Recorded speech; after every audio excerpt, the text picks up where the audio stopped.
Welcome back with the 2.9 magnitude earthquake that hit 90 kilometers south-southeast of Shishmaref, Alaska. Or that would possibly be 90 kilometers would be...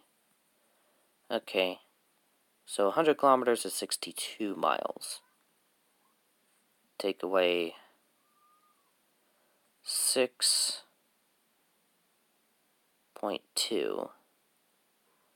That would be 56.8 miles.